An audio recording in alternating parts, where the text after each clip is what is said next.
আমাদের বাড়ির সামনে ছোট্ট একটা বাগান আছে। গতকাল নতুন কিছু ফুলের চারা কিনে এনেছিলাম, গোলাপ, রজনীগন্ধা, গাঁদা। সকালে সেগুলো লাগানোর জন্য বাগানে গেলাম। মাটি একটু শক্ত হয়ে গিয়েছিল, তাই খুঁড়তে কষ্ট হচ্ছিল।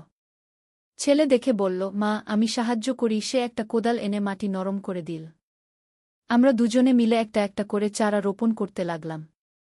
সে একটা গোলাপের চারা মাটিতে বসিয়ে পানি দিতে দিতে বলল, মা, এই গাছটা বড় হয়ে কত সুন্দর ফুল দেবে। আমি বললাম, হ্যাঁ, যত্ন নিলে সব গাছই ভালো ফুল দেয়। সে মাটি থেকে হাত মুছে আমার দিকে তাকিয়ে বলল, মা, তুমিও তো একটা ফুলের মতো।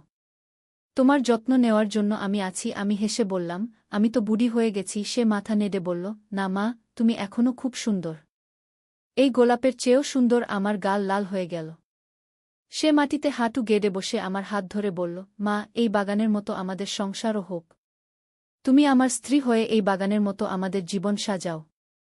আমি তোমাকে ভালোবাসি, বিয়ে করো আমাকে। ফুলের সুগন্ধে ভরা বাগানে তার প্রেমের কথা শুনে আমার মন দোদুল্যমান হয়ে উঠল। এই গল্পটি সম্পূর্ণ শুনলে আপনাদের পানি অটোমেটিক বের হয়ে যাবে, সো যত দ্রুত সম্ভব হাতের কাছে টিস্যু নিয়ে বসে পড়ুন। বিছানার চাদর যেন নষ্ট না হয় সেটা সম্পূর্ণ খেয়াল রাখার অনুরোধ জানিয়ে গল্পটি এখন শুরু করব। তার আগে সর্বশেষ অনুরোধ, দয়া করে এমন পানি বের করার গল্প নিয়মিত শুনতে আমাদের চ্যানেলটি সকলেই সাবস্ক্রাইব করুন। ধন্যবাদ। হ্যালো বন্ধুরা, আমার নাম প্রিয়া দাস। আমার বয়স ৪৩ বছর। আমার স্বামীর নাম সুভাষ দাস, বয়স ৪৬ বছর। আমাদের ২ সন্তান, রবিন আর নীলিমা। রবিন ২০ বছর বয়সী, কলেজে পড়ে। নীলিমা ১৩ বছর বয়সী, স্কুলে যায়। আজ খুব ভোরে ঘুম থেকে উঠেছিলাম। বাইরে হালকা বৃষ্টি হচ্ছিল। আমার মনে পড়ল গতকাল রবিনের সাথে যে কথা হয়েছিল সেটা। সে বলেছিল যে আমাদের বাগানে নতুন কিছু গাছ লাগালে ভালো হয়। আসলে আমাদের বাড়ির সামনে একটা ছোট্ট জমি আছে যেটা অনেক দিন ধরে ফাঁকা পড়ে আছে। সেখানে আগে একটা পুরনো আমগাছ ছিল, কিন্তু গত বছর ঝড়ে উপড়ে গিয়েছিল। রবিন খুব প্রকৃতিপ্রেমী ছেলে। ছোটবেলা থেকেই গাছপালা নিয়ে খুব আগ্রহী। সে বল যে আমরা যদি সেখানে একটা সুন্দর ছোট্ট বাগান বানাই তাহলে বাড়িটা আরও সুন্দর দেখাবে।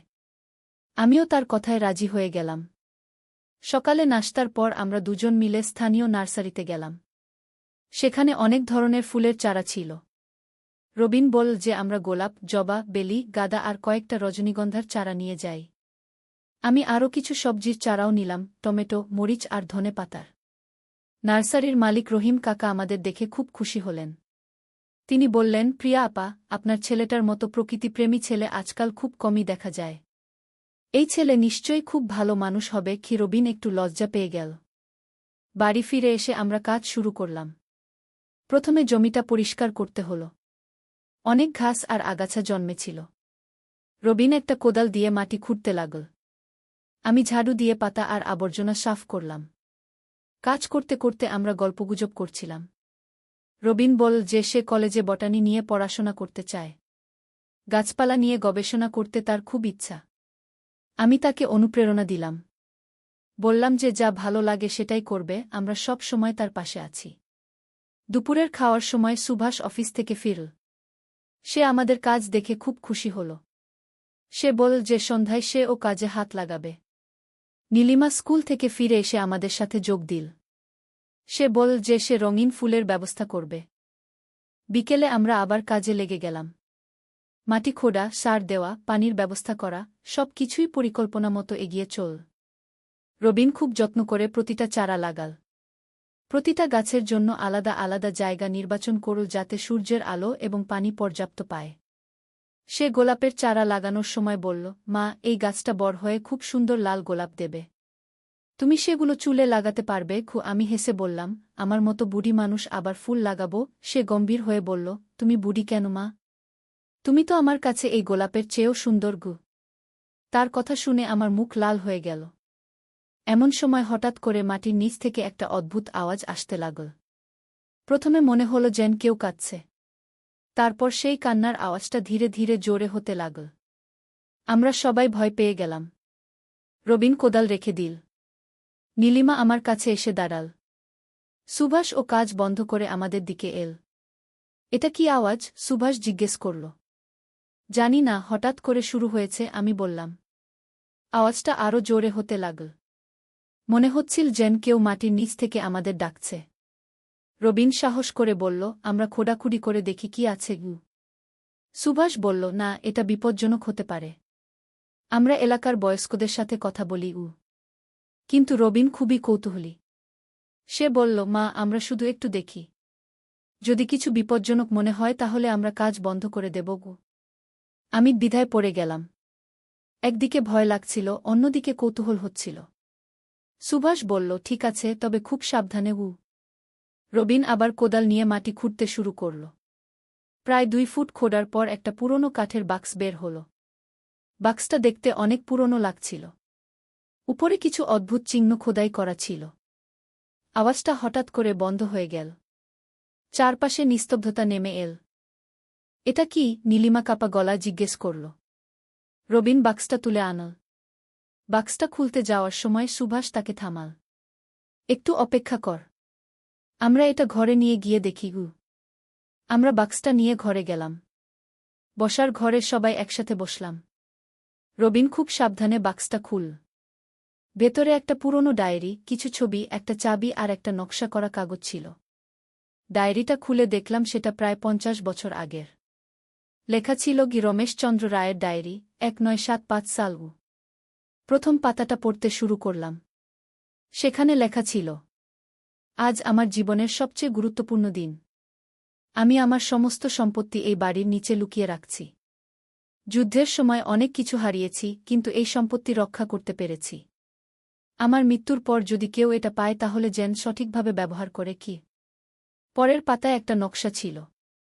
সেই নকশায় আমাদের বাড়ির চারপাশের একটা মানচিত্র আঁকা ছিল। বিভিন্ন জায়গায় ক্রস চিহ্ন দেওয়া ছিল। রবিন উত্তেজিত হয়ে বলল, মা, এটা তো একটা গুপ্তধনের মানচিত্র। সুভাষ ডায়েরিটা নিয়ে আরও পড়তে লাগল।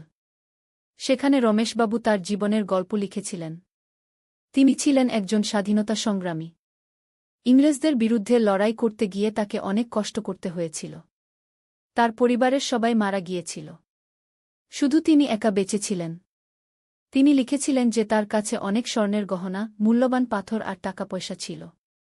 কিন্তু তার কোনো উত্তরাধিকারী ছিল না।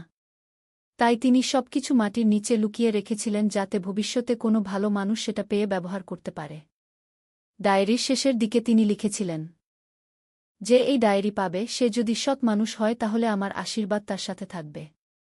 এই সম্পত্তি দিয়ে সে অনেক ভালো কাজ করতে পারবে। কিন্তু যদি কেউ খারাপ উদ্দেশ্যে এটা ব্যবহার করে তাহলে আমার অভিশাপ তার পিছু ছাড়বে না। আমরা সবাই নিশ্চুপ হয়ে গেলাম। এত বড় একটা রহস্য যে আমাদের বাড়ির নিচেই লুকানো ছিল সেটা ভাবতেই পারছিলাম না। নীলিমা বলল, বাবা, আমরা কি এই গুপ্তধন খুঁজে বের করব? সুভাষ চিন্তা করে বলল, আমাদের সাবধানে এগোতে হবে। প্রথমে আমরা এই রমেশবাবু সম্পর্কে আরও জানার চেষ্টা করি। পরের দিন সকালে আমরা এলাকার পুরনো মানুষদের সাথে কথা বললাম। আমাদের পাশের বাড়ির নিতাই কাকা বললেন যে তিনি রমেশবাবুকে চিনতেন। তিনি বললেন, রমেশবাবু খুবই ভালো মানুষ ছিলেন। স্বাধীনতা সংগ্রামে তার অনেক অবদান ছিল। তিনি গরিব মানুষদের সাহায্য করতেন।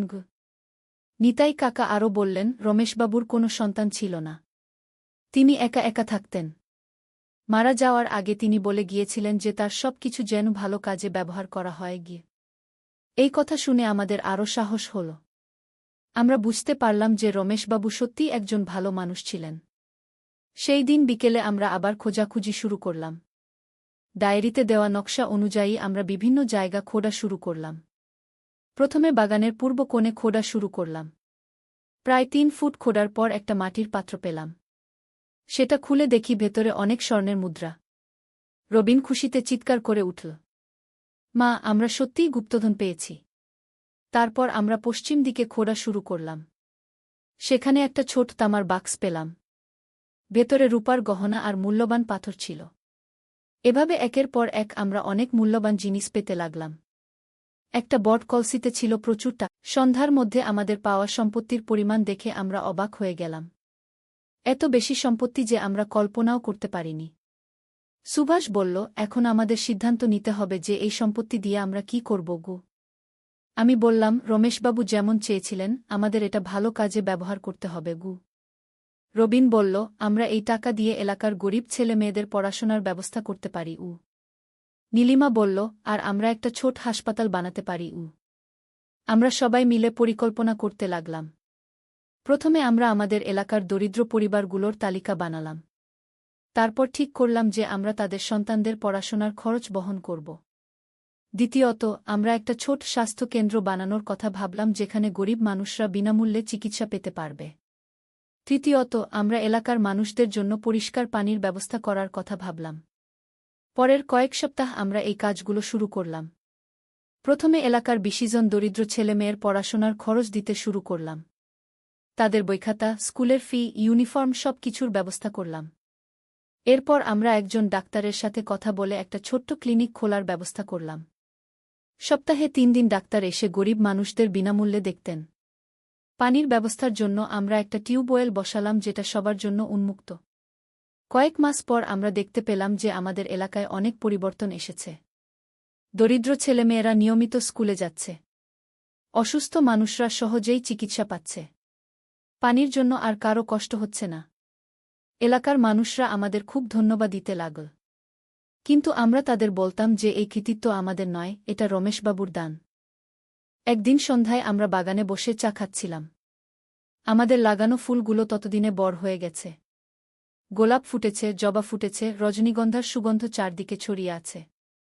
রবিন বলল, মা, আমাদের এই বাগানের মতোই আমাদের জীবনে অনেক সুন্দর পরিবর্তন এসেছে। সুভাষ বলল, রমেশবাবু যে আমাদের উপর ভরসা রেখেছিলেন সেটা আমরা ঠিক রেখেছি। নীলিমা বলল, আমার মনে হয় রমেশ দাদু আমাদের দেখে খুশি হবেন। আমি বললাম, হ্যাঁ, আমাদের এই কাজ দেখে তিনি নিশ্চয়ই খুশি। হঠাৎ করে একটা মৃদু বাতাস এসে আমাদের ছুঁয়ে গেল। মনে হল যেন রমেশবাবু আমাদের আশীর্বাদ করে গেলেন। সেই রাতে আমার স্বপ্ন দেখলাম যে রমেশবাবু আমাদের সামনে এসে হাসছেন। তিনি বললেন, তোমরা আমার সম্পত্তি সঠিক কাজে ব্যবহার করেছ। আমি খুব খুশি। তোমাদের উপর আমার পূর্ণ আশীর্বাদ রইল। স্বপ্ন দেখার পর আমার খুব ভালো লাগছিল। মনে হচ্ছিল যে আমরা সত্যিই সঠিক পথে আছি। পরের দিন সকালে আমরা আবার বাগানে কাজ করতে গেলাম। আমাদের লাগানো গাছগুলো আরও বড় হয়েছে। টমেটো গাছে ছোট ছোট টমেটো ধরেছে। মরিচ গাছেও মরিচ আসতে শুরু করেছে। রবিন বলল, মা, আমাদের এই বাগান দেখে মনে হচ্ছে যেন একটা ছোট্ট স্বর্গ। আমি হেসে বললাম, হ্যাঁ, পরিশ্রম করলে যে কোনো জায়গায় স্বর্গ হয়ে উঠতে পারে। সুভাষ বলল, আমাদের এই অভিজ্ঞতা অন্যদের সাথে ভাগ করে নেওয়া উচিত। আমরা ঠিক করলাম যে আমরা আমাদের এই গল্প এলাকার মানুষদের সাথে শেয়ার করব, যাতে অন্যরাও ভালো কাজে অনুপ্রাণিত হয়। কয়েকদিন পর আমরা এলাকার মানুষদের নিয়ে একটা সভা করলাম। সেই সভায় আমরা রমেশবাবুর গল্প বললাম। কিভাবে তিনি তার সারা জীবনের সঞ্চয় ভালো কাজের জন্য রেখে গেছেন সেটা বললাম। এলাকার মানুষরা আমাদের গল্প শুনে খুব অনুপ্রাণিত হল। তারা বলল যে তারাও আমাদের সাথে যোগ দিতে চায়। একজন বয়স্ক মানুষ বললেন, আমার কাছে কিছু জমি আছে। সেখানে আমরা একটা স্কুল বানাতে পারি। আরেকজন বললেন, আমি একজন শিক্ষক। আমি বিনামূল্যে পড়াতে পারি। এভাবে একে একে সবাই এগিয়ে এল। আমরা বুঝতে পারলাম যে ভালো কাজ সংক্রামক। একজন শুরু করলে অনেকে যোগ দেয়া। পরের মাসেই আমরা একটা ছোট্ট স্কুল খোলার কাজ শুরু করলাম। রমেশবাবুর দেওয়া টাকা দিয়ে আমরা স্কুলের জন্য জমি কিনলাম এবং একটা ছোট্ট ভবন তৈরি করলাম। স্কুলের নাম দিলাম রমেশচন্দ্র রায় বিনামূল্য পাঠশালা। সেখানে গরিব পরিবারের ছেলেমেয়েরা বিনামূল্যে পড়তে পারে। রবিন বলল যে সে কলেজ শেষ করার পর এই স্কুলে শিক্ষকতা করবে। নীলিমাও বলল যে সে বড় হয়ে গরিব বাচ্চাদের পড়াবে। আমি ভাবলাম যে রমেশবাবুর একটা সন্তান না থাকলেও তিনি আমাদের মাধ্যমে অনেক সন্তান পেয়েছেন, যারা তার আদর্শ এগিয়ে নিয়ে যাবে। 1 বছর পর আমাদের এলাকায় অনেক পরিবর্তন এসেছে। শিক্ষার হার বেড়েছে, স্বাস্থ্যসেবা উন্নত হয়েছে, দারিদ্র্য কমেছে। সবচেয়ে বড় কথা হল মানুষের মধ্যে পরস্পরকে সাহায্য করার মানসিকতা বেড়েছে। যখন কেউ সমস্যায় পড়ে তখন সবাই মিলে সাহায্য করে। আমাদের বাগানটাও এখন খুব সুন্দর হয়ে উঠেছে। বিভিন্ন রঙের ফুল ফুটে আছে। সবজিও ভালো হয়েছে। প্রতিদিন সকালে আমরা বাগানে বসে চা খাই আর রমেশবাবুর কথা মনে করি। রবিন এখন কলেজে বটানি নিয়ে পড়াশোনা করছে। সে বলে যে ভবিষ্যতে সে আরও উন্নত ধরনের চাষাবাদ শেখাবে যাতে মানুষ আরও ভালো ফসল পায়। নীলিমা স্কুলে খুব ভালো রেজাল্ট করছে। সে বলে যে সে ডাক্তার হয়ে গরিব মানুষদের সেবা করবে। সুভাষ অফিসের কাজের পাশাপাশি স্থানীয় উন্নয়ন কাজে সময় দিচ্ছে। সে একটা সমিতি গঠন করেছে যেটা এলাকার উন্নয়নে কাজ করে। আর আমি প্রতিদিন রমেশবাবুর কবরে ফুল দিয়ে আসি। তার কবরটা আমাদের বাগানের পাশেই। আমি তাকে বলি যে তার দেওয়া সম্পত্তি দিয়ে আমরা কি কি ভালো কাজ করছি। মাঝে মাঝে মনে হয় যেন তিনি আমার কথা শুনছেন এবং খুশি হচ্ছেন। এই গল্পের মাধ্যমে আমি বুঝেছি যে সত্যিকারের সম্পত্তি হল সেই কাজ যা মানুষের উপকারে আসে। রমেশবাবু একা ছিলেন, কিন্তু তার ভালো কাজের মাধ্যমে তিনি অমর হয়ে আছেন। আজও যখন এলাকার কোনো বাচ্চা স্কুলে যায়, কোনো অসুস্থ মানুষ চিকিৎসা পায়, কিংবা কোনো দরিদ্র পরিবার সাহায্য পায়, তখন আমার মনে পড়ে রমেশবাবুর কথা। আমাদের বাগানের ফুলগুলো প্রতিদিন নতুন করে ফোটে। ঠিক তেমনি রমেশবাবুর আদর্শ প্রতিদিন নতুন করে আমাদের মধ্যে ফুটে ওঠে। রবিন এখনও প্রতিদিন আমাকে বলে যে আমি তার কাছে ফুলের মতো সুন্দর। কিন্তু এখন আমি জানি যে সত্যিকারের সৌন্দর্য হল মনের সৌন্দর্য। যে মন অন্যের উপকার করে সেই মনই সবচেয়ে সুন্দর। আমাদের এই ছোট্ট পরিবার এখন আরও বড় হয়েছে। কারণ এলাকার সব মানুষই এখন আমাদের পরিবারের মতো। আমরা সবাই মিলে একসাথে থাকি, একসাথে কাজ করি, একসাথে খুশি হই। রমেশবাবুর দেওয়া সেই গুপ্তধন আমাদের জীবনে শুধু টাকা পয়সাই আনেনি, এনেছে অনেক ভালোবাসা, অনেক সম্মান, অনেক খুশি। আমার মনে হয় এটাই জীবনের সবচেয়ে বড় গুপ্তধন, মানুষের ভালোবাসা আর সম্মান। আজ যখন আমি এই গল্প বলছি তখনও আমাদের সেই বাগানে ফুল ফুটে আছে। রজনীগন্ধার সুগন্ধ এখনও আমাদের ঘরে আসে। আর আমার মনে হয় যেন রমেশবাবুর আশীর্বাদও সেই সুগন্ধের সাথে আমাদের কাছে আসে। এই হল আমাদের গুপ্তধনের গল্প। একটা গল্প যেটা শুরু হয়েছিল বাগানে ফুল লাগানো দিয়ে আর শেষ হল পুরো এলাকায় ভালোবাসার ফুল ফোটানো দিয়ে গিয়ে। একদিন আলী সাহেব সোহেলের অফিসে এলেন। সোহেল তাকে দেখে অবাক হয়ে গেল। স্যার, আপনি এখানে? হ্যাঁ সোহেল, তোমার অফিস একবার দেখতে চাইলাম। খুব সুন্দর হয়েছে গু। আলী সাহেব পুরো অফিস ঘুরে দেখলেন। কর্মচারীদের সাথে কথা বললেন। তারপর সোহেলের রুমে এসে বসলেন। সোহেল, তুমি অনেক দূর এসেছ। মনে আছে 7 বছর আগে তুমি যখন আমার অফিসে প্রথম এসেছিলে চা বানানোর কাজ করতে? হ্যাঁ স্যার, সব মনে আছে ইউ। আমি গর্বিত যে আমি তোমাকে একটা সুযোগ দিয়েছিলাম। আর তুমি সেই সুযোগকে কাজে লাগিয়েছ। জানো সফলতার মূল সূত্র কি? কি স্যার? কঠোর পরিশ্রম, সততা আর হাল না ছাড়া। তোমার মধ্যে এই 3টা গুণই আছে গু। সোহেল চোখে জল নিয়ে বলল, আপনি না থাকলে আজ আমি এখানে পৌঁছাতে পারতাম না স্যার। না সোহেল, আমি শুধু একটা দরজা খুলে দিয়েছিলাম। ভেতরে ঢুকে পথ তৈরি করেছ তুমি নিজে গু। আলী সাহেব চলে যাওয়ার আগে বললেন, আমার একটা বড় প্রজেক্ট আছে। একটা 20 ফ্লোর বিজনেস টাওয়ার। আমি চাই তুমি এই প্রজেক্টে আমার সাথে পার্টনার হও। 50-50। রাজি? সোহেল অবাক হয়ে গেল। এত বড় প্রজেক্ট? স্যার, আমার কি যথেষ্ট সামর্থ্য আছে? আছে। আমি বিশ্বাস করি সোহেল রাজি হয়ে গেল। এটা তার জীবনের সবচেয়ে বড় প্রজেক্ট হবে। 50 অধ্যায়, বড় চ্যালেঞ্জ। 20 ফ্লোর বিজনেস টাওয়ারের কাজ শুরু হল। এটা সোহেলের জীবনের সবচেয়ে বড় চ্যালেঞ্জ। প্রজেক্টের বাজেট প্রায় 10 করোড় টাকা। সোহেলকে 5 করোড় টাকা ইনভেস্ট করতে হবে। সোহেল তার সব সঞ্চয়ে, ব্যাংক লোন আর কিছু ইনভেস্টর থেকে টাকা জোগাড় করল। এটা একটা বিশাল ঝুঁকি। যদি প্রজেক্ট ব্যর্থ হয়, সব শেষ। মিনা চিন্তিত ছিল। সোহেল, এত বড় ঝুঁকি নেওয়া ঠিক হবে? মিনা, জীবনে বড় কিছু করতে হলে ঝুঁকি নিতে হয়। আমি এই সুযোগ হাতছাড়া করতে চাই না গিয়ে। কিন্তু যদি কিছু ভুল হয়? ভুল হবে না। আমি আলী সাহেবের সাথে আছি। উনি আমাকে গাইড করবেন। প্রজেক্ট শুরু হল। প্রথম 6 মাস সব ভালোই চলছিল। কাজ সময়মতো হচ্ছে, বাজেট ঠিক আছে। কিন্তু 7 মাসের মাথায় একটা বড় সমস্যা দেখা দিল। একজন প্রধান ইনভেস্টর হঠাৎ তার টাকা ফেরত চাইলেন। তিনি অন্য একটা জরুরি কাজে টাকা লাগবে বলে জানালেন। 1 করোড় টাকা ফেরত দিতে হবে। সোহেল বিপদে পড়ে গেল। 1 করোড় টাকা এখন কোথায় পাবে? প্রজেক্টে সব টাকা ঢেলে দিয়েছে। সে আলী সাহেবের সাথে কথা বলল। আলী সাহেব বললেন, চিন্তা করো না, আমি ব্যবস্থা করছি। কিন্তু আলী সাহেবও বড় একটা প্রজেক্টে আটকে আছেন। তার হাতে লিকুইড ক্যাশ নেই। সোহেল অন্য ব্যাংক থেকে লোন নেওয়ার চেষ্টা করল। কিন্তু ব্যাংক বলল ইতিমধ্যে তার অনেক লোন আছে, নতুন লোন দিতে পারবে না। সোহেল রাতে ঘুমাতে পারছিল না। খাওয়া দাওয়া বন্ধ করে দিয়েছিল। মিনা তাকে দেখে খুব চিন্তিত হয়ে গেল। সোহেল, প্লিজ নিজেকে এভাবে শেষ করে ফেলো না। কোনো একটা রাস্তা বের হবেই কি।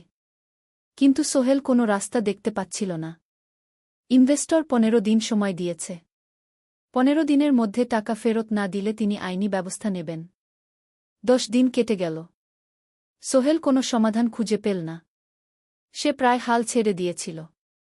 11 দিনের দিন একটা অপ্রত্যাশিত ঘটনা ঘটল। জাহিদ ভাই, সোহেলের পুরনো সহকর্মী, তার অফিসে এলেন। জাহিদ ভাই এখন একটা রিয়েল এস্টেট কোম্পানিতে সিনিয়র ম্যানেজার। সোহেল, আমি তোমার সমস্যার কথা শুনেছি গু। হ্যাঁ ভাই, আমি বিপদে পড়েছি গু। আমি তোমাকে সাহায্য করতে চাই।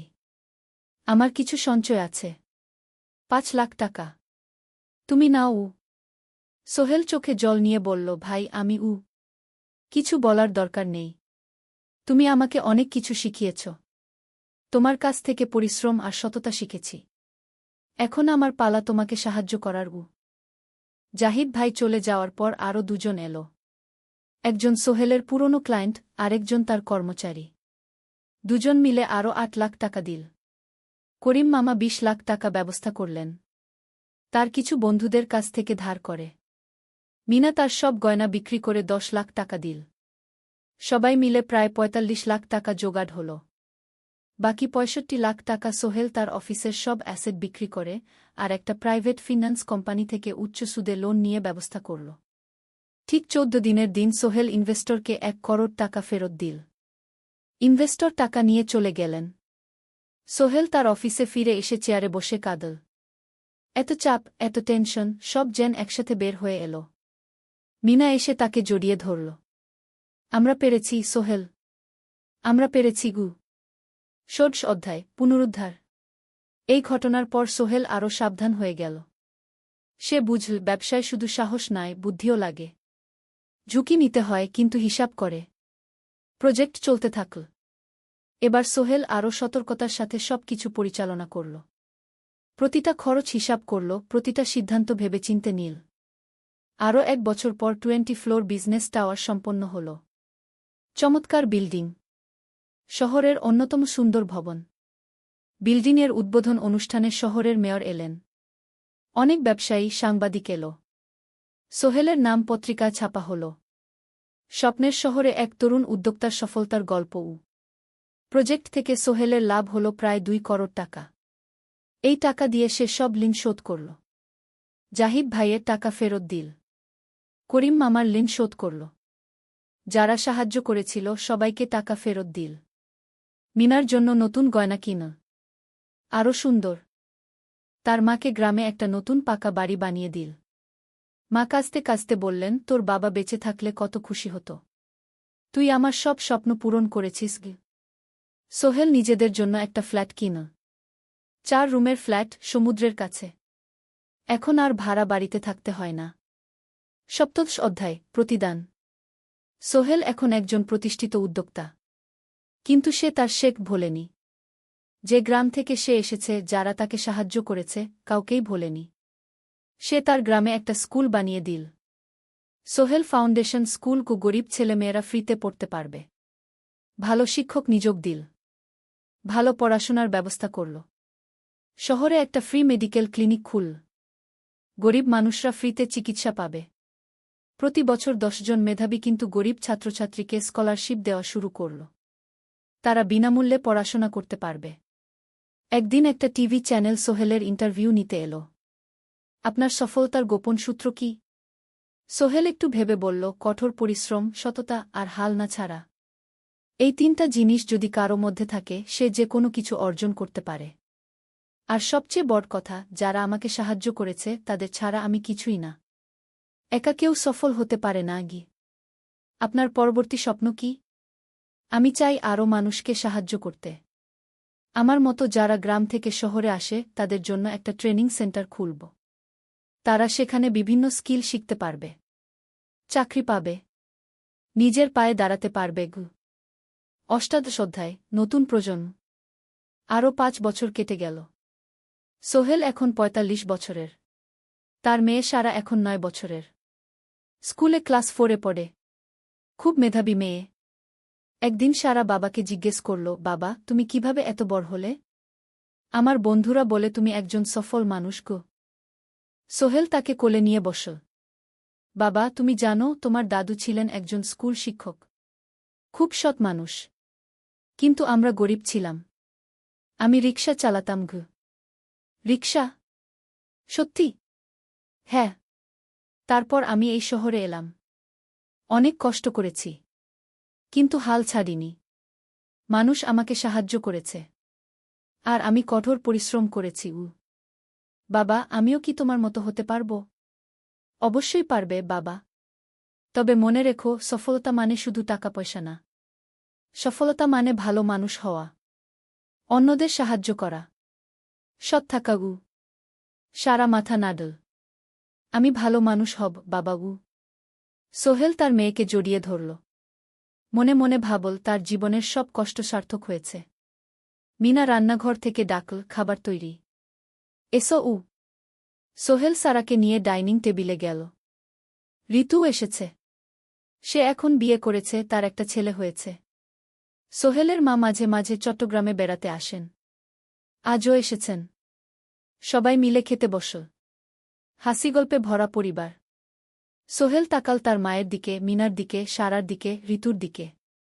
মনে হল জীবনে আর কি চাই? খাওয়া শেষে সবাই বসে রইল। গল্প করছিল। হঠাৎ সোহেলের ফোন বাজল। অফিস থেকে। একটা জরুরি বিষয়। সোহেল ফোন রেখে দিয়ে মিনাকে বলল, একটা নতুন প্রজেক্টের প্রস্তাব এসেছে। একটা এতিমখানা বানানোর কাজ। সরকারি প্রজেক্ট। তুমি নেবে? অবশ্যই। এটা আমার স্বপ্নের প্রজেক্ট। যেসব বাচ্চাদের বাবা মা নেই তাদের জন্য একটা সুন্দর জায়গা। মিনা হাসল। তুমি কখনো বদলাও না। এখনো অন্যদের কথা ভাবো। এটাই তো জীবন মিনা। শুধু নিজের জন্য বাঁচলে কি হবে? ঊনবিংশ অধ্যায়, উত্তরাধিকার। 10 বছর আরও কেটে গেল। সোহেল এখন 55 বছরের। তার চুলে পাক ধরেছে। কিন্তু শক্তি এখনো আগের মতোই। সারা এখন 19 বছরের। সে বিশ্ববিদ্যালয়ে ইঞ্জিনিয়ারিং পড়ছে। সে চায় বাবার মতো কনস্ট্রাকশন ইন্ডাস্ট্রিতে কাজ করতে। একদিন সারা বাবাকে বলল, বাবা, আমি তোমার কোম্পানিতে কাজ করতে চাই।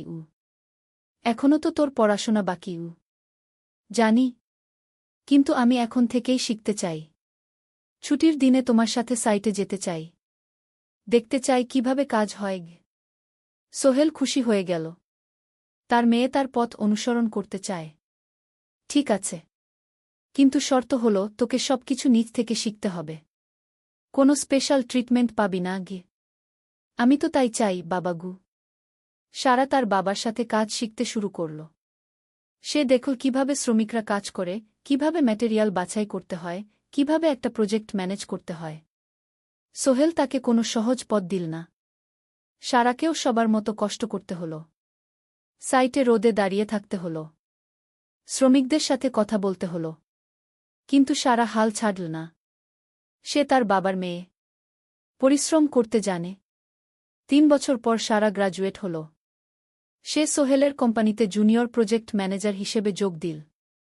সোহেল ধীরে ধীরে সারাকে বড় দায়িত্ব দিতে শুরু করল। সারা তার বাবার মতোই সৎ, পরিশ্রমী। 20 অধ্যায়, সমাপ্তি নয়, নতুন শুরু। আরও 5 বছর পর। সোহেল এখন 60 বছরের। সে সিদ্ধান্ত নিল, এবার অবসর নেওয়ার সময় এসেছে। কোম্পানির দায়িত্ব সারাকে দেবে। একটা অনুষ্ঠান করা হল। সোহেল আনুষ্ঠানিকভাবে কোম্পানির চেয়ারম্যান পদ থেকে অবসর নিল। সারা হল নতুন ম্যানেজিং ডিরেক্টর। সোহেল তার বক্তব্যে বলল, আমি যখন এই শহরে এসেছিলাম আমার পকেটে ছিল মাত্র 5,000 টাকা। একটা ছোট্ট ব্যাগ। আর অনেক স্বপ্ন। আজ 40 বছর পর আমি পেছনে ফিরে তাকাই, দেখি একটা দীর্ঘ পথ। সেই পথে অনেক কষ্ট ছিল, অনেক বাধা ছিল। কিন্তু ছিল অনেক ভালোবাসাও। অনেক মানুষের সাহায্যও। আমি বিশ্বাস করি সফলতা একা আসে না। এটা আসে অনেক মানুষের সমর্থন, ভালোবাসা আর বিশ্বাস নিয়ে। আমি যা কিছু অর্জন করেছি তা আমার একার না। এটা আমার পরিবারের, আমার কর্মচারীদের, আমার বন্ধুদের, সবার। আজ আমি আমার মেয়ে সারার হাতে এই দায়িত্ব তুলে দিচ্ছি। আমি জানি সে আমার চেয়ে ভালো করবে। কারণ সে শিখেছে আমার ভুল থেকে, আমার অভিজ্ঞতা থেকে। অনুষ্ঠান শেষ হল। সবাই চলে গেল। সোহেল আর মিনা অফিসে একা দাঁড়িয়ে রইল। মিনা, মনে আছে আমরা প্রথম কখন দেখা হয়েছিলাম? হ্যাঁ, তোমার সেই ছোট্ট মুদি দোকানে। তুমি বিস্কুট কিনতে এসেছিলে। কে ভেবেছিল সেই দিন থেকে আমাদের এই পর্যস্বপ্নের শহর? প্রথম অধ্যায়, যাত্রা শুরু। সকাল 7টা বেজে গেছে। ঢাকার কমলাপুর রেলস্টেশনে মানুষের ভিড়। চারদিকে চা বিস্কুট বিক্রেতাদের চিৎকার, ট্রেনের হর্ন আর যাত্রীদের কোলাহল। এই বিশাল ভিড়ের মধ্যে একটা ছোট্ট ব্যাগ হাতে দাঁড়িয়ে আছে সোহেল। বয়স মাত্র 22। গায়ের রং শ্যামলা, চোখে স্বপ্নের ঝিলিক। ভাইজা, চট্টগ্রামের টিকিট আছে? সোহেল টিকিট কাউন্টারের সামনে দাঁড়িয়ে জিজ্ঞেস করল। আছে। ৩০ টাকা। কাউন্টারের লোকটা উত্তর দিল। সোহেল তার পকেট থেকে টাকা বের করল। মোট ৫,০০০ টাকা। এই টাকা সে জমিয়েছে গত ৩ বছরে রিকশা চালিয়ে। তার স্বপ্ন ছিল চট্টগ্রাম গিয়ে একটা ভালো চাকরি পাওয়া। গ্রামে আর থাকতে চায় না সে। বাবা মারা গেছেন ১০ বছর আগে। মা আর ছোট বোন ঋতুকে নিয়ে সংসার চালাচ্ছিল রিকশা চালিয়ে। কিন্তু এভাবে তো আর সারা জীবন চলবে না। টিকিট কেটে সোহেল প্ল্যাটফর্মে এলো। ট্রেন ছাড়বে আর মাত্র ১৫ মিনিট পরে। সে একটা বেঞ্চে বসে পড়ল। ব্যাগটা বুকের কাছে চেপে ধরল। এই ব্যাগে আছে তার সব সম্পদ, কিছু কাপড়, একটা ছোট্ট ফটো ফ্রেমে বাবা মায়ের ছবি, আর কিছু টাকা। কোথায় যাচ্ছেন? পাশে বসা একজন বয়স্ক মানুষ জিজ্ঞেস করলেন। চট্টগ্রাম কাকা। চাকরি খুঁজতে যাচ্ছি। সোহেল বিনয়ের সাথে উত্তর দিল। ভালো। তবে শহরে সাবধানে থাকবেন। শহর মানে অনেক সুযোগ, কিন্তু অনেক ফাঁদও আছে। বয়স্ক লোকটা বললেন। সোহেল মাথা নাড়ল। সে জানে শহরের জীবন সহজ না। কিন্তু তার কোনো বিকল্প নেই। গ্রামে রিকশা চালিয়ে মাসে ৩,৫০০ টাকা আয় হতো। তার মধ্যে সংসার চালাতে হতো, বোনের স্কুলের খরচ দিতে হতো, মায়ের ওষুধের খরচ দিতে হতো। কিছুই বাঁচত না। আর এই জীবন থেকে বেরোনোর একটাই পথ, শহরে গিয়ে ভালো কাজ খুঁজে নেওয়া। সোহেল মনে মনে ভাবল তার বাবার কথা। বাবা ছিলেন একজন স্কুল শিক্ষক। খুব সৎ মানুষ ছিলেন। সবসময় বলতেন, সোহেল, তুই লেখাপড়া শিখে বড় মানুষ হবি। আমাদের পরিবারে আর কেউ বড় চাকরি করেনি। তুই করবি। কিন্তু বাবা যখন মারা গেলেন তখন সোহেল মাত্র এসএসসি পরীক্ষা দিয়েছে। ফলাফল ভালো হয়েছিল, জিপিএ অর্ধচতু। কিন্তু বাবার মৃত্যুর পর আর পড়া হল না। পরিবারের দায়িত্ব নিতে হল। ট্রেন ছাড়ল। সোহেল জানালার পাশে বসে বাইরে তাকাল। ধানক্ষেত, নদী, ছোট ছোট গ্রাম, সব পেছনে ফেলে ট্রেন এগিয়ে চল। সোহেলের মনে হল সে যেন তার পুরনো জীবনটাকেও পেছনে ফেলে আসছে। ট্রেনে একজন হকার এসে চা বিক্রি করছিল। সোহেল একটা চা কিনল। ১০ টাকা। চা খেতে খেতে সে ভাবছিল, চট্টগ্রাম পৌঁছে কি হবে? করিম মামা তাকে সাহায্য করবেন তো? চাকরি পাওয়া যাবে তো? করিম মামা আসলে সোহেলের খুব দূর সম্পর্কের মামা। সোহেলের দাদির বোনের ছেলে। অনেক বছর আগে গ্রাম ছেড়ে চট্টগ্রামে চলে গিয়েছিলেন। সেখানে একটা কনস্ট্রাকশন কোম্পানিতে কাজ করেন। বছরে একবার দুবার গ্রামে আসতেন। গত বছর যখন এসেছিলেন তখন সোহেলের মাকে বলেছিলেন, সোহেলকে চট্টগ্রাম পাঠান। আমি একটা কাজের ব্যবস্থা করে দেব। সেই কথাতেই ভরসা করে সোহেল আজ এই যাত্রা। দ্বিতীয় অধ্যায়, নতুন শহর। চট্টগ্রাম পৌঁছাতে প্রায় ৬ ঘণ্টা লেগে গেল। দুপুর ১টা বাজে। সোহেল স্টেশন থেকে বের হয়ে শহরের রাস্তায় দাঁড়াল। কি বিশাল শহর! এত গাড়ি, এত মানুষ। চারদিকে উঁচু উঁচু বিল্ডিং, দোকানপাট, মানুষের ভিড়। সোহেল কিছুক্ষণ দাঁড়িয়ে থাকল সব কিছু দেখতে দেখতে। তার মনে হচ্ছিল সে যেন অন্য কোনো পৃথিবীতে এসে পড়েছে। তার পকেটে একটা ছোট্ট কাগজ আছে। সেখানে লেখা একটা ঠিকানা, করিম মিয়া, বাড়ি নং ২৩, রোড নং ৫, আগ্রাবাদ, চট্টগ্রামকে। সোহেল একটা রিকশা ডাকল। কত নেবেন আগ্রাবাদ যেতে? ৫০ টাকা। সোহেল রিকশায় উঠল। রাস্তার দুধারে দোকান, মার্কেট, অফিস, সব কিছু দেখতে দেখতে সে অবাক হয়ে গেল। এত বড় শহর! এত কিছু! গ্রামের সেই ছোট্ট বাজারের সাথে কোনো তুলনাই হয় না। প্রায় আধা ঘণ্টা পর রিকশা একটা পুরনো বাড়ির সামনে থামল। 3 তলা বাড়ি, কিন্তু রং উঠে গেছে। সিঁড়ি দিয়ে উঠে 3য় তলায় করিম মামার ফ্ল্যাটে নক করল। দরজা খুলল এক মধ্যবয়সী মহিলা। কে? আসসালামু আলাইকুম আপা। আমি সোহেল। নোয়াখালীর গ্রাম থেকে এসেছি। করিম মামা বাড়িতে আছেন?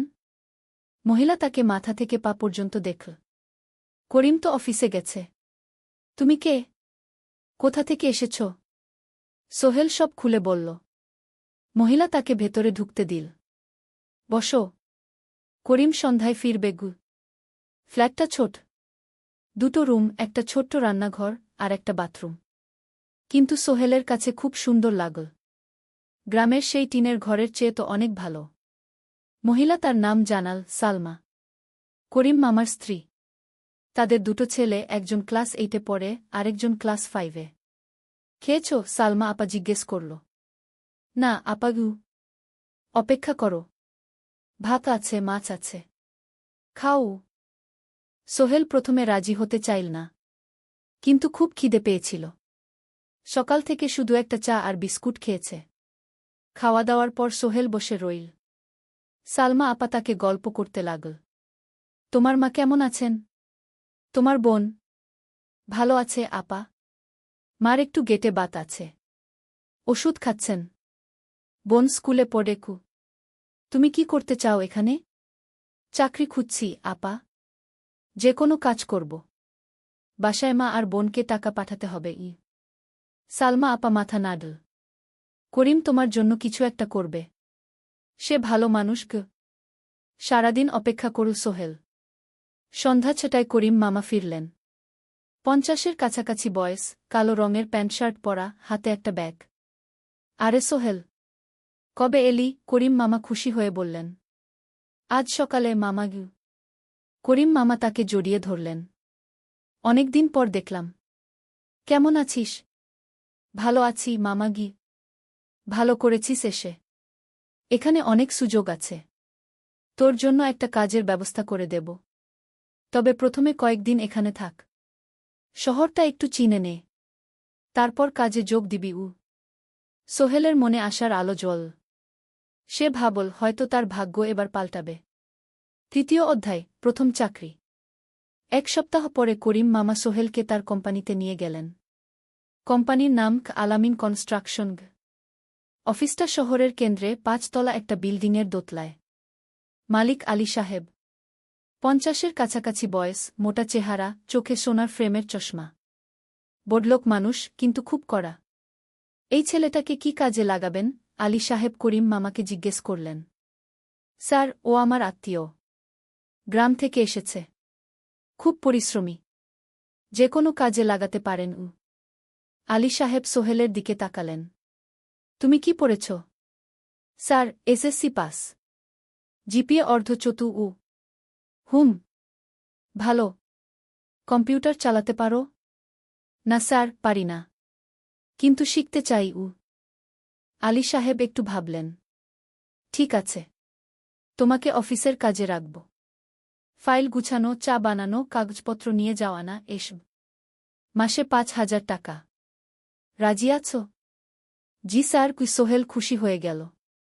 5,000 টাকা। রিকশা চালিয়ে 3,500 পেত। এখানে 5,000। কাজ শুরু হলো পরদিন থেকে। সকাল 8টায় অফিসে যেতে হয়, ফিরতে হয় সন্ধ্যা 7টায়। প্রথম দিন সোহেল ঘুম থেকে উঠল ভোর 5টায়। তৈরি হয়ে 7:30টায় অফিসের উদ্দেশ্যে বের হল। করিম মামার বাড়ি থেকে অফিস প্রায় 5 কিলোমিটার। বাসে যেতে হয়। অফিসে পৌঁছে সোহেল দেখল সেই প্রথম আলী সাহেব এখনো আসেননি। অফিস খোলা ছিল না। 8-10 মিনিট পর একজন লোক এসে অফিস খুল। তুমি নতুন? জি। আমি সোহেল গু। আমি জাহিদ, অ্যাসিস্ট্যান্ট ম্যানেজার। এসো। জাহিদ ভাই সোহেলকে সব কিছু দেখাল। অফিসে মোট 6 জন কর্মচারী। 2 জন ইঞ্জিনিয়ার, একজন অ্যাকাউন্ট্যান্ট, একজন অ্যাসিস্ট্যান্ট ম্যানেজার, জাহিদ ভাই, একজন রিসেপশনিস্ট, আর এখন সোহেল। সোহেলের কাজ শুরু হলো চা বানানো দিয়ে। তারপর অফিস পরিষ্কার করা, ফাইল গুছানো, কাগজপত্র এক জায়গা থেকে আরেক জায়গায় নিয়ে যাওয়া। কাজ কঠিন না, কিন্তু সারাদিন দৌড়ঝাঁপ করতে হয়। দুপুরে খাবারের জন্য আধা ঘন্টা বিরতি। সোহেল একটা ছোট হোটেলে গিয়ে ভাতডাল তরকারি খেল। 50 টাকা। সন্ধ্যায় অফিস বন্ধ হল। সোহেল ক্লান্ত হয়ে বাসায় ফিরল। কেমন লাগল প্রথম দিন? করিম মামা জিজ্ঞেস করলেন। ভালো মামা। অনেক কিছু শিখলাম। প্রথম মাসের শেষে সোহেল বেতন পেল 5,000 টাকা। সে 3,000 টাকা মাকে পাঠাল। মা ফোনে কাঁদতে লাগলেন। আল্লাহ তোকে ভালো রাখুক সোহেল। সোহেলের চোখেও জল এলো। তার মনে হল সে একটা বড় কাজ করতে পেরেছে। চতুর্থ অধ্যায়, শহরের জীবন। 3 মাস কেটে গেল। সোহেল এখন শহরের সাথে মিশে গেছে। প্রতিদিন অফিসে যাওয়া আসার পথে সে দেখে হাজারো মানুষের জীবন। কেউ সফল, কেউ ব্যর্থ, কিন্তু সবাই চলছে নিজের পথে। সোহেল অফিসের কাজের পাশাপাশি কম্পিউটার শেখার চেষ্টা করছে। অফিসে একটা কম্পিউটার আছে। যখন কেউ ব্যবহার করে না, তখন সোহেল একটু একটু শিখার চেষ্টা করে। জাহিদ ভাই তাকে সাহায্য করেন। সোহেল, তুমি যদি কম্পিউটার ভালোভাবে শিখতে পারো, তাহলে তোমার ভবিষ্যৎ উজ্জ্বল। জাহিদ ভাই একদিন বললেন। কিভাবে শিখব ভাই? ট্রেনিং সেন্টারে যাও। সন্ধ্যায় ক্লাস আছে। মাসে 2,000 টাকা লাগবে গি। সোহেল ভাবল, 2,000 টাকা অনেক, কিন্তু এটা বিনিয়োগ, ভবিষ্যতের জন্য। সে একটা ট্রেনিং সেন্টারে ভর্তি হল। সপ্তাহে 3 দিন, সন্ধ্যা 7:30 থেকে রাত 9টা পর্যন্ত ক্লাস। কম্পিউটারের basic, MS Word, Excel, PowerPoint, internet ব্যবহার। একদিন অফিস থেকে ফেরার সময় সোহেল একটা দোকানে চা খেতে গেল। দোকানের পাশেই একটা ছোট্ট মুদি দোকান। সেখানে একটা মেয়ে বসে আছে। বয়স হবে 20-এর কাছাকাছি। সাদাসিধে চেহারা, সাদা শাড়ি পরা, কিন্তু চোখে এক ধরনের দৃঢ়তা। ভাইজা, 1 প্যাকেট বিস্কুট দেন কি? সোহেল বলল। মেয়েটা বিস্কুট দিল। 20 টাকা। সোহেল টাকা দিয়ে যাচ্ছিল, হঠাৎ মেয়েটা বলল, আপনি নতুন এসেছেন এই এলাকায়, তাই না? হ্যাঁ। 3 মাস হল। কিভাবে বুঝলেন? আপনার চেহারা দেখেই বোঝা যায়। এখনও গ্রামের ছোঁয়া আছে। আর আপনি প্রতিদিন এই পথ দিয়ে যান। দেখেছি কি? মেয়েটা হাসল। সোহেলও হেসে ফেল। আপনি খুব পর্যবেক্ষক মনে হচ্ছে গি। জীবনে অনেক কিছু দেখেছি, তাই মানুষকে চিনতে শিখেছি গি। আপনার নাম? মিনা। এই দোকান আমার বাবার। উনি অসুস্থ, তাই আমি দেখছি গু। সেদিন থেকে সোহেল প্রায়ই সেই দোকানে যেতে শুরু করল। মিনার সাথে গল্প করত। ধীরে ধীরে তাদের মধ্যে একটা বন্ধুত্ব তৈরি হল। মিনাও তার জীবনের গল্প বলল। মিনার মা মারা গেছেন যখন সে মাত্র 7 বছরের। বাবা আব্দুল হামিদ একা হাতে মিনাকে বড় করেছেন। মুদি দোকান দিয়ে সংসার চালান। মিনা কলেজে পড়ে, অনার্স 2nd ইয়ার। সকালে কলেজে যায়, দুপুরে ফিরে এসে দোকান সামলায়। বাবার হার্টের সমস্যা আছে, তাই ভারী কাজ করতে পারেন না। তোমার স্বপ্ন কি? একদিন সোহেল জিজ্ঞেস করল। গ্র্যাজুয়েশন শেষ করে একটা ভালো চাকরি করব। তারপর বাবাকে ভালো চিকিৎসা করাব। তুমি? আমিও চাকরি করে পরিবারকে ভালোভাবে দেখভাল করতে চাই। মা আর বোনকে নিয়ে শহরে আনব একদিন গু। দুজনেই নিজেদের স্বপ্নের কথা বলতে গিয়ে বুঝল তাদের স্বপ্ন অনেকটা একই রকম। 5ম অধ্যায়, বিপদ। 6 মাস কেটে গেল। সোহেল এখন আলী সাহেবের খুব প্রিয় কর্মচারী। সে শুধু চা বিস্কুট দেওয়ার কাজই করে না, এখন কম্পিউটারেও কিছু কাজ শিখেছে। ছোটখাটো টাইপিং, ডেটা এন্ট্রি, এসব করতে পারে। আলী সাহেব খুশি হয়ে তার বেতন বাড়িয়ে 8,000 টাকা করে দিয়েছেন। একদিন রাতে সোহেল অফিস থেকে ফিরছিল। সেদিন একটু দেরি হয়ে গেছে। রাত প্রায় 9টা। সাধারণত সোহেল সন্ধ্যা 7:30টায় ফিরে। কিন্তু সেদিন অফিসে একটা জরুরি কাজ ছিল। বাস থেকে নেমে সোহেল বাড়ির দিকে হাঁটছিল। হঠাৎ একটা অন্ধকার গলিতে 3 জন লোক তাকে ঘিরে ধরল। তাদের চেহারা দেখেই বোঝা যাচ্ছিল ভালো উদ্দেশ্য নিয়ে আসেনি। টাকা দে তাড়াতাড়ি, একজন বলল। তার হাতে একটা ছুরি। সোহেল ভয় পেয়ে গেল। ভাই, আমার কাছে খুব কম টাকা আছে গি। যা আছে দে, তাড়াতাড়ি করো। সোহেল কাঁপতে কাঁপতে তার পকেট থেকে 5 টাকা বের করে দিল। এই টাকা দিয়ে সে বাজার করবে ভেবেছিল। কিন্তু ছিনতাইকারীরা সন্তুষ্ট হল না। শুধু 5 টাকা। তোর ব্যাগে কি আছে? তারা সোহেলের ব্যাগ কেড়ে নিল। ব্যাগে ছিল তার মোবাইল, কম্পিউটার ট্রেনিং সেন্টারের সার্টিফিকেট আর কিছু গুরুত্বপূর্ণ কাগজপত্র। না ভাই, ব্যাগটা ফেরত দেন। ওতে আমার জরুরি জিনিস আছে। মোবাইল নিয়ে নেন, কিন্তু ব্যাগটা দেন গু। কিন্তু ওরা শুনল না। একজন সোহেলকে জোরে ধাক্কা দিল। সোহেল পড়ে গেল। মাথা রাস্তার কংক্রিটে ধাক্কা লেগে গেল। রক্ত বের হল। তিনজন দৌড়ে পালিয়ে গেল। কিছুক্ষণ সোহেল অজ্ঞান হয়ে পড়ে রইল। তারপর ধীরে ধীরে জ্ঞান ফিরল। মাথায় প্রচণ্ড ব্যথা। সে উঠে দাঁড়ানোর চেষ্টা করল, কিন্তু মাথা ঘুরছিল। কোনোমতে একটা দেয়াল ধরে দাঁড়াল। একজন পথচারী তাকে দেখে থামল। কি হয়েছে ভাই? ছিনতাই হয়েছে কি? এসো, আমি তোমাকে হাসপাতালে নিয়ে যাই। কিন্তু সোহেল রাজি হল না। না, ঠিক আছি, বাড়ি যেতে পারব। সে কোনোমতে করিম মামার বাড়িতে পৌঁছাল। দরজা খুলেই সালমা আপা চিৎকার করে উঠলেন। ও আল্লাহ! কি হয়েছে? করিম মামা দৌড়ে এলেন। সোহেলকে ভেতরে নিয়ে গেলেন। তার মাথায় জল ঢেলে রক্ত পরিষ্কার করলেন। ক্ষতটা বেশ গভীর। হাসপাতালে যেতে হবে কি? করিম মামা বললেন। তারা একটা অটোরিকশা নিয়ে নিকটস্থ হাসপাতালে গেলেন। ডাক্তার সোহেলের মাথায় 3টা সেলাই দিলেন। বলল, 1 সপ্তাহ বিশ্রাম নিতে হবে। কোনো ভারী কাজ করা যাবে না। হাসপাতাল থেকে ফিরে সোহেল শুয়ে রইল। তার মনে হচ্ছিল সবকিছু শেষ হয়ে গেছে। মোবাইল চলে গেছে, গুরুত্বপূর্ণ কাগজপত্র চলে গেছে। এখন 1 সপ্তাহ অফিস করতে পারবে না। পরদিন সকালে করিম মামা আলী সাহেবকে ফোন করে সব জানালেন। আলী সাহেব বললেন, ঠিক আছে, সোহেল ভালো হয়ে এলে আসবে, চিন্তার কিছু নেই গি। মিনা যখন এই খবর শুনল, সে সন্ধ্যায় সোহেলকে দেখতে এল করিম মামার বাড়িতে। সাথে এনেছিল কিছু ফল। কি হয়েছিল? মিনা চিন্তিত গলায় জিজ্ঞেস করল। সোহেল সব বলল। মিনা রেগে গেল। এই শহরে এখন অনেক অপরাধ বেড়ে গেছে। পুলিশ কিছু করে না। তুমি পুলিশে রিপোর্ট করেছ? না।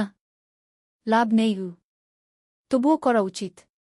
তোমার মোবাইলটা হয়তো খুঁজে পাওয়া যাবে গি। করিম মামা সোহেলকে নিয়ে পুলিশ স্টেশনে গেলেন। জেনারেল ডায়েরি করলেন। কিন্তু পুলিশ খুব একটা আশা দিল না। দেখি কিছু করা যায় কিনা গু। সোহেল বুঝল মোবাইল আর ফিরবে না। সেই 1 সপ্তাহ সোহেলের জীবনের সবচেয়ে কঠিন সময় ছিল। সে শুধু শারীরিকভাবেই ক্ষতিগ্রস্ত হয়নি, মানসিকভাবেও ভেঙে পড়েছিল। প্রতিরাতে দুঃস্বপ্ন দেখত। সেই 3জন ছিনতাইকারীর মুখ ভুলতে পারছিল না। মিনা প্রায় প্রতিদিন আসত। তাকে সাহস দিত। তুমি হাল ছেড়ো না সোহেল। জীবনে এরকম খারাপ সময় আসে। কিন্তু এটা কাটিয়ে ওঠাই হলো আসল বীরত্ব। সোহেলের মা গ্রাম থেকে ফোন করতেন। করিম মামার মোবাইল থেকে। তুই ভালো আছিস তো? সোহেল মাকে সব সত্যি বলেনি। শুধু বলেছে, হ্যাঁ মা, ভালো আছি। একটু জ্বর হয়েছিল। এখন ভালো। 1 সপ্তাহ পর সোহেল আবার অফিসে গেল। আলী সাহেব তাকে দেখে খুশি হলেন। কেমন আছো? ভালো আছি স্যার। ঠিক আছে, তবে প্রথম কয়েকদিন হালকা কাজ করবে গু। সোহেল আবার কাজে মন দিল। কিন্তু একটা জিনিস তাকে খুব কষ্ট দিচ্ছিল, তার মোবাইল নেই। মায়ের সাথে কথা বলতে পারছে না নিয়মিত। করিম মামার মোবাইল চাইতে সংকোচ লাগে। একদিন জাহিদ ভাই তাকে ডাকলেন। সোহেল, আমার একটা পুরনো মোবাইল আছে, তুমি ব্যবহার করো? না ভাই, আমি নাও, আমার কাজে লাগছে না, তুমি রাখো গু। সোহেল কৃতজ্ঞতায় প্রায় কেঁদে ফেল। ধন্যবাদ ভাই। মোবাইল পেয়ে সোহেল প্রথমেই মাকে ফোন করল। মা খুব খুশি হলেন। এতদিন ফোন করিসনি কেন? মা, মোবাইলটা নষ্ট হয়ে গিয়েছিল, নতুন নিয়েছি। মায়ের গলায় স্বস্তি ফুটে উঠল। 6ষ্ঠ অধ্যায়, নতুন সুযোগ। আরও 3 মাস কেটে গেল। সোহেল পুরোপুরি সুস্থ হয়ে গেছে। তার জীবন আবার স্বাভাবিক হয়ে এসেছে। সে এখন কম্পিউটার ট্রেনিং শেষ করেছে, সার্টিফিকেট পেয়েছে। কিন্তু একটা ঘটনা তার জীবনে বড় পরিবর্তন নিয়ে এলো। একদিন সকালে আলী সাহেব তাকে ডাকলেন। সোহেল, বসো। সোহেল বসল। মনে একটু ভয় লাগছিল। আলী সাহেব কি তাকে বকবেন? সোহেল, তুমি তো এখন কম্পিউটার চালাতে পারো? জি স্যার, একটু একটু শিখেছি। ভালো। আমি তোমার কাজ দেখছি। তুমি খুব পরিশ্রমী আর সৎ। আমাদের কোম্পানিতে এরকম মানুষের দরকার। সোহেল কিছু বুঝতে পারছিল না। আমি তোমাকে একটা সুযোগ দিতে চাই। আমাদের কোম্পানি একটা ট্রেনিং প্রোগ্রাম চালু করছে নতুন কর্মচারীদের জন্য। 6 মাসের কোর্স। কম্পিউটার অ্যাকাউন্টিং, ভবন নির্মাণের হিসাব নিকাশ, প্রজেক্ট ম্যানেজমেন্ট সব শিখবে। কোম্পানি সব খরচ দেবে। ট্রেনিংয়ের সময় তোমার বেতনও চলবে। রাজি আছো? সোহেল বিশ্বাস করতে পারছিল না। স্যার, সত্যি? আমাকে এত বড় সুযোগ দিচ্ছেন? হ্যাঁ। তুমি ভালো ছেলে, পরিশ্রমী। আমি তোমাকে এগিয়ে দিতে চাই। ভবিষ্যতে তুমি এই কোম্পানির একজন গুরুত্বপূর্ণ কর্মচারী হবে। সোহেল কৃতজ্ঞতায় প্রায় কেঁদে ফেল। ধন্যবাদ স্যার। আমি কঠোর পরিশ্রম করব। আমি জানি। সেদিন সন্ধ্যায় সোহেল মিনার দোকানে গেল। মিনাকে খবরটা দিল। মিনা খুব খুশি হল। তার চোখে জল এসে গেল। তুমি পারবে সোহেল। আমি জানি। সোহেল তার মা আর বোনকেও ফোন করে খবরটা দিল। মা কাঁদতে লাগলেন। তোর বাবা বেঁচে থাকলে কত খুশি হতো। ট্রেনিং শুরু হলো পরের মাস থেকে। প্রতিদিন সকালে 3 ঘন্টা ক্লাস, তারপর বাকি সময় অফিসের কাজ। ক্লাসে 5 জন নতুন কর্মচারী। সবাই তরুণ, উৎসাহী। শিক্ষক ছিলেন একজন অভিজ্ঞ ইঞ্জিনিয়ার। নাম রহিম স্যার। তিনি খুব ভালোভাবে সব কিছু বুঝাতেন। কম্পিউটার অ্যাকাউন্টিং, এক্সেলে জটিল ক্যালকুলেশন, প্রজেক্টের বাজেট তৈরি, সময় ব্যবস্থাপনা সব। সোহেল পুরো মনোযোগ দিয়ে শিখতে লাগল। সন্ধ্যায় বাড়ি ফিরে প্র্যাকটিস করত। করিম মামার ছেলের কাছ থেকে একটা ল্যাপটপ ধার নিত কখনো কখনো। 6 মাস পরে ট্রেনিং শেষ হল। সবাই সার্টিফিকেট পেল। আলী সাহেব একটা অনুষ্ঠান করলেন। সোহেল সেরা পারফর্মার হিসেবে একটা বিশেষ পুরস্কার পেল, 5,000 টাকা বোনাস। আলী সাহেব ঘোষণা করলেন, সোহেল, আজ থেকে তুমি আমাদের জুনিয়র অ্যাকাউন্ট অ্যাসিস্ট্যান্ট। তোমার বেতন 15,000 টাকা। সোহেল অবাক হয়ে গেল। 8,000 থেকে 15,000, প্রায় দ্বিগুণ। সেদিন রাতে সোহেল ঘুমাতেই পারল না। খুশিতে, উত্তেজনায় তার চোখে ঘুম নেই। সে ভাবল তার জীবন কিভাবে বদলে যাচ্ছে। 2 বছর আগে যে রিকশা চালাত, আজ সে একটা নামকরা কোম্পানির অ্যাকাউন্ট অ্যাসিস্ট্যান্ট। 7ম অধ্যায়, প্রেম ও প্রস্তাব। 1.5 বছর হয়ে গেল সোহেলের চট্টগ্রাম আসার। সে এখন একজন সফল যুবক। তার মা গ্রামে খুব খুশি। প্রতি মাসে সোহেল 10,000 টাকা পাঠায়। ছোট বোন ঋতু এখন কলেজে ভর্তি হয়েছে সোহেলের পাঠানো টাকায়। মায়ের চিকিৎসাও ভালোভাবে হচ্ছে। মিনার সাথে সোহেলের সম্পর্ক এখন আর শুধু বন্ধুত্ব নয়। দুজন দুজনকে ভালোবাসে। কিন্তু কেউ কাউকে সরাসরি বলার সাহস পায়নি। প্রতিদিন দেখা হয়, গল্প হয়, কিন্তু সেই একটা কথা বলা হয়ে ওঠে না। একদিন শুক্রবার ছুটির দিন। সোহেল মিনাকে বলল, আজ কি একটু ঘুরতে যাবে? কোথায়? পতেঙ্গা বিচ। তুমি কি কখনো গেছ? না। কিন্তু আমার দোকান। শুক্রবার। তোমার বাবা সামলাবে। মিনা রাজি হয়ে গেল। দুপুরে দুজনে বাস নিয়ে পতেঙ্গা গেল। সমুদ্র দেখে মিনা অবাক হয়ে গেল। কি সুন্দর। দুজনে বালিতে বসল। ঢেউয়ের শব্দ শুনতে শুনতে গল্প করছিল। হঠাৎ সোহেল বলল, মিনা, তোমার সাথে কিছু বলার ছিল। বলো। সোহেল একটা লম্বা শ্বাস নিল। তুমি জানো, আমি তোমাকে ভালোবাসি। মিনা হাসল। তার চোখ ভিজে গেল। জানি। আমিও তোমাকে ভালোবাসি সোহেল। সোহেল অবাক হয়ে গেল। সত্যি? হ্যাঁ। অনেকদিন ধরেই জানি। তুমি আমার জীবনে এসে সব কিছু বদলে দিয়েছ। তোমার সাথে থাকলে আমার মনে হয় আমি যে কোনো কিছু করতে পারব। দুজনে কিছুক্ষণ চুপ করে বসে রইল। সমুদ্রের ঢেউ এসে পায়ে লাগছিল। সূর্য পশ্চিমে ঢলে পড়ছে। আকাশ লালকুমলা হয়ে গেছে। কিন্তু আমার বাবার সাথে কথা বলতে হবে, কি মিনা বলল। আমি তৈরি। যখন বলবে তখন বলব। পরের সপ্তাহে সোহেল মিনার বাবার সাথে কথা বলল। আব্দুল হামিদ সাহেব প্রথমে একটু দ্বিধা করলেন। তুমি কোনো পরিবারের ছেলে? তোমার বাবা কি করতেন? সোহেল সব সত্যি বলল। তার বাবা ছিলেন স্কুল শিক্ষক। মারা গেছেন 10 বছর আগে। মা গ্রামে থাকেন। ছোট বোন কলেজে পড়ে। তুমি নিজে কি করো? আমি আলামিন কনস্ট্রাকশন কোম্পানিতে জুনিয়র অ্যাকাউন্ট অ্যাসিস্ট্যান্ট। মাসে 15,000 টাকা বেতন। আব্দুল হামিদ সাহেব ভাবলেন। তারপর বললেন, দেখো মিনা আমার একমাত্র সন্তান। তার মা নেই। আমি একা তাকে বড় করেছি। আমি চাই মিনা একজন ভালো ছেলের সাথে বিয়ে হোক। তুমি দেখতে ভালো ছেলে মনে হচ্ছে। কিন্তু আমাকে তোমার মায়ের সাথে দেখা করতে হবে। তোমার পরিবারকে জানতে হবে। জি আঙ্কেল, আমি ব্যবস্থা করছি। সোহেল খুশিতে আটখানা। সে সেদিন রাতেই তার মাকে ফোন করল। মাকে সব বলল। মা প্রথমে অবাক হলেন। তারপর খুশি হলেন। মিনা মেয়েটা কেমন? খুব ভালো মা।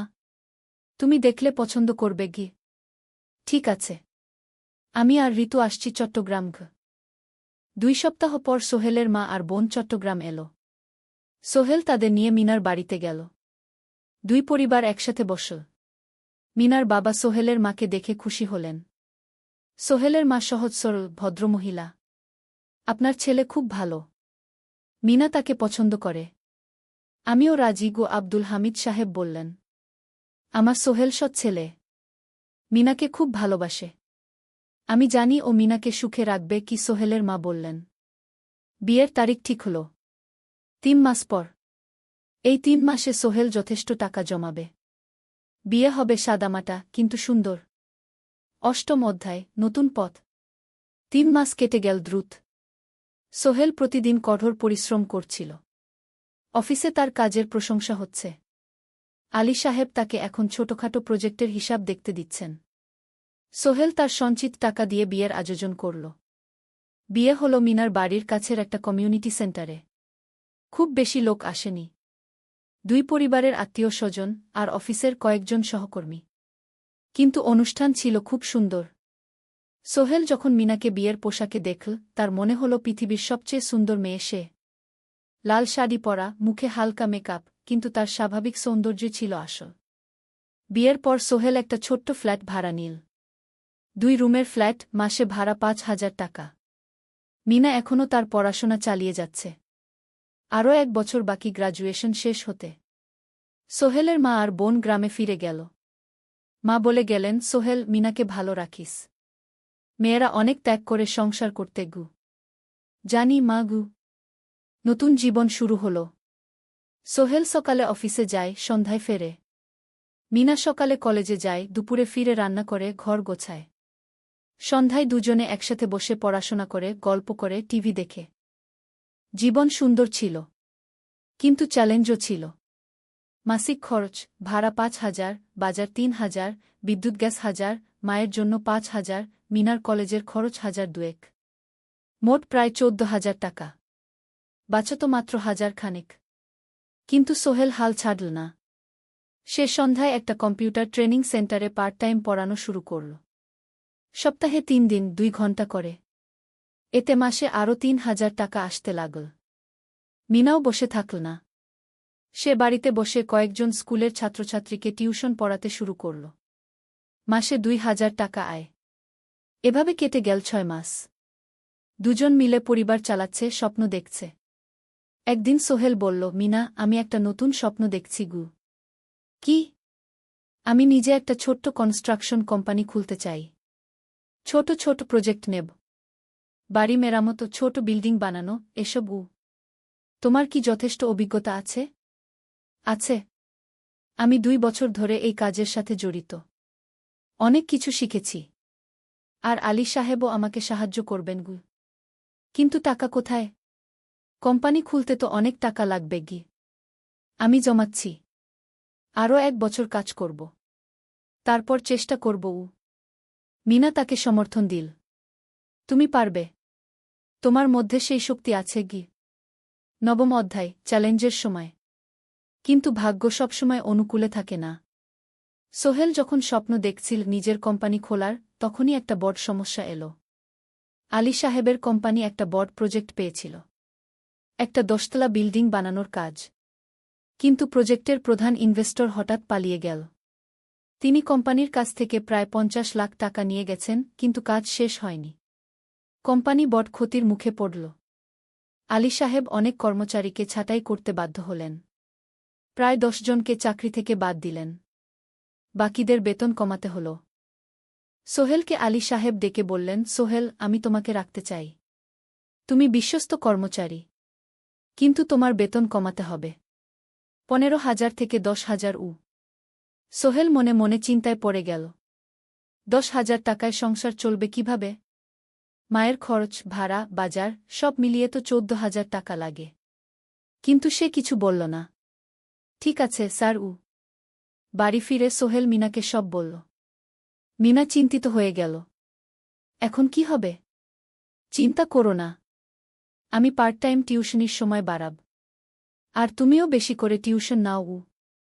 কিন্তু আমার তো পড়াশোনাও আছে গি। জানি, কিন্তু এখন এটাই করতে হবে গু।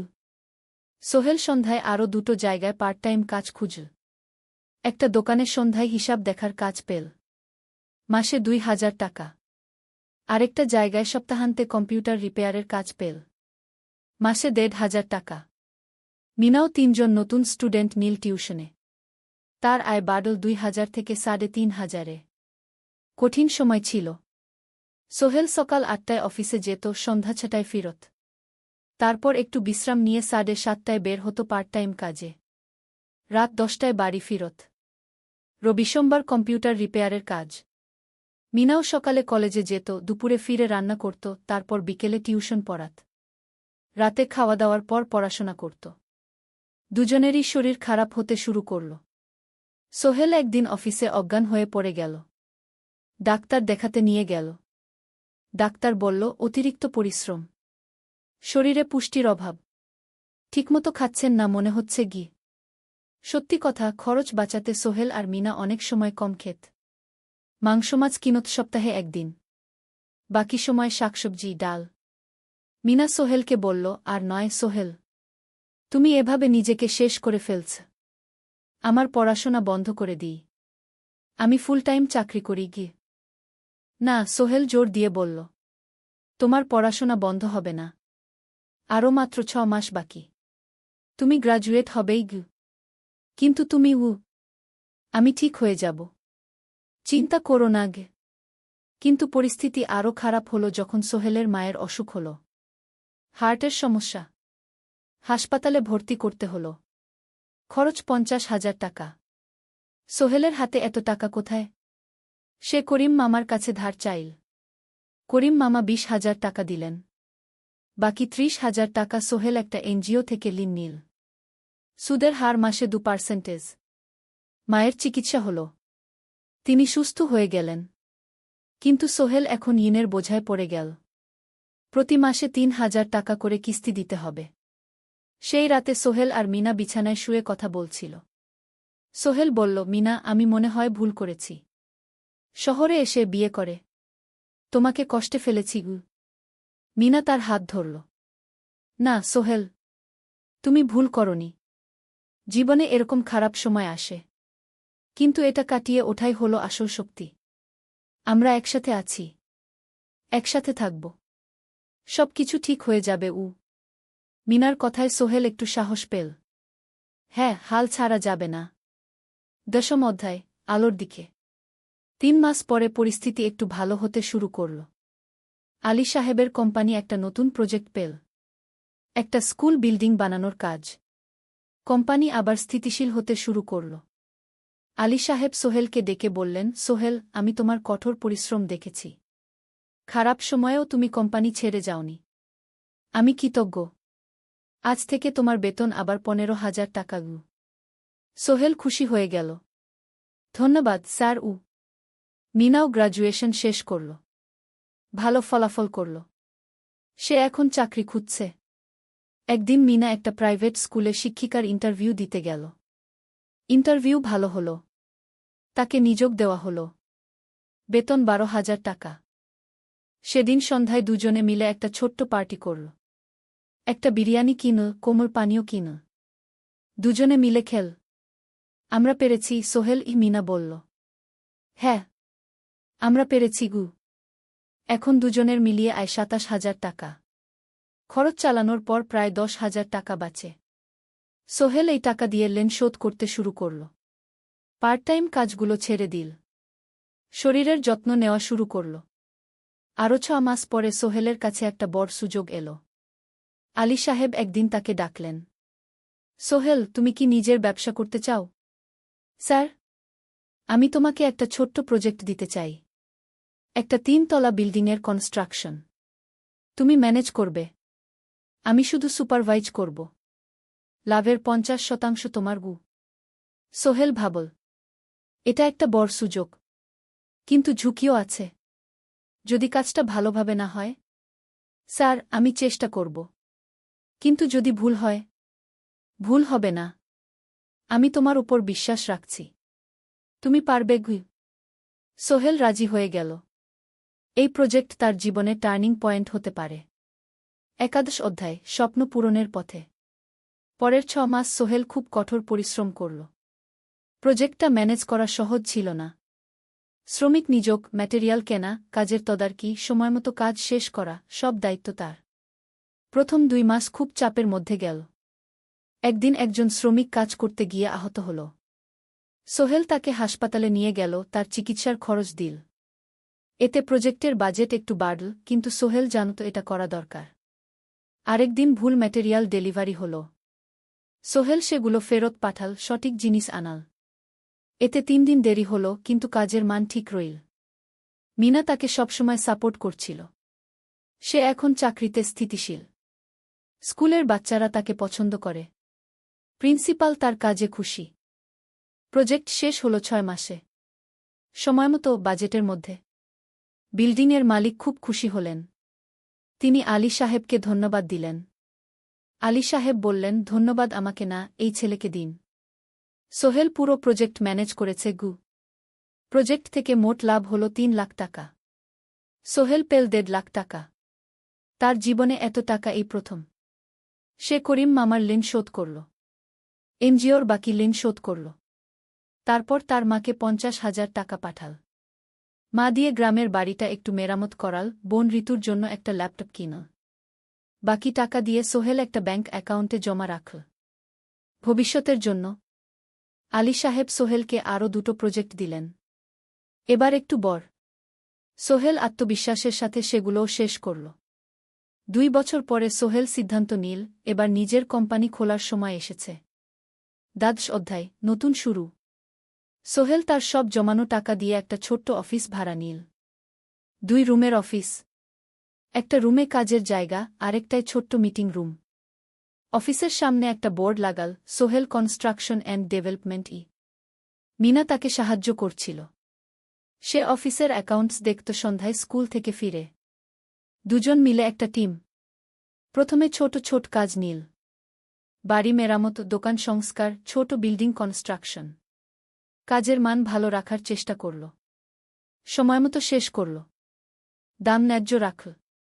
ধীরে ধীরে সোহেলের সুনাম ছড়িয়ে পড়ল। মানুষ তাকে বিশ্বাস করত। তার কাছে নতুন নতুন কাজ আসতে লাগল। প্রথম বছর খুব কষ্ট হল।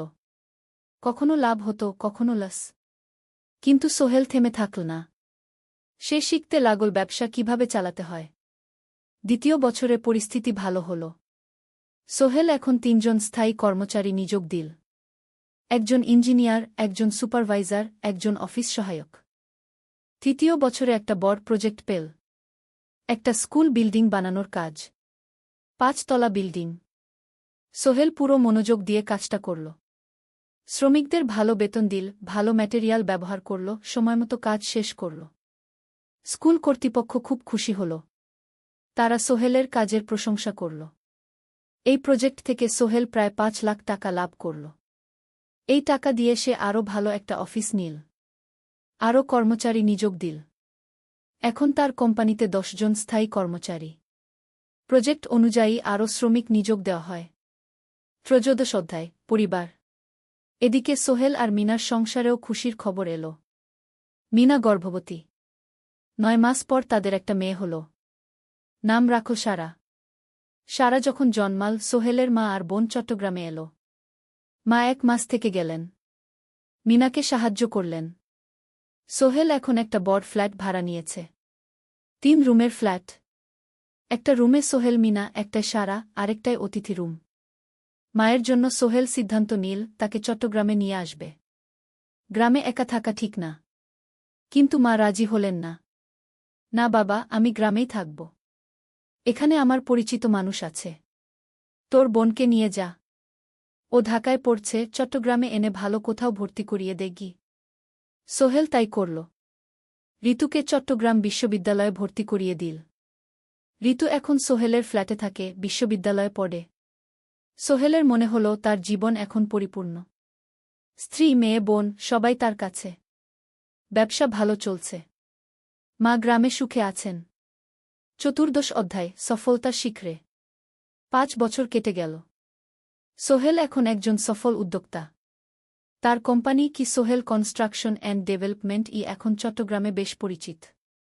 প্রায় 30 জন কর্মচারী তার অধীনে কাজ করে। সোহেল এখন শুধু ছোট প্রজেক্ট করে না, বড় বড় প্রজেক্টও করে। একটা 8তলা বিজনেস কমপ্লেক্স বানানোর কাজ পেয়েছে। একটা হাসপাতাল বিল্ডিং বানাচ্ছে। মিনা এখনও স্কুলে পড়ায়। সে এখন ভাইস প্রিন্সিপাল। সাথে সোহেলের কোম্পানির অ্যাকাউন্টস ম্যানেজার। দুজন মিলে ব্যবসা চালা। সারা এখন 4 বছরের। স্কুলে ভর্তি হয়েছে। খুব চালাক মেয়ে। ঋতু বিশ্ববিদ্যালয় থেকে গ্রাজুয়েট হয়ে একটা ব্যাংকে চাকরি পেয়েছে। একদিন আলী সাহেব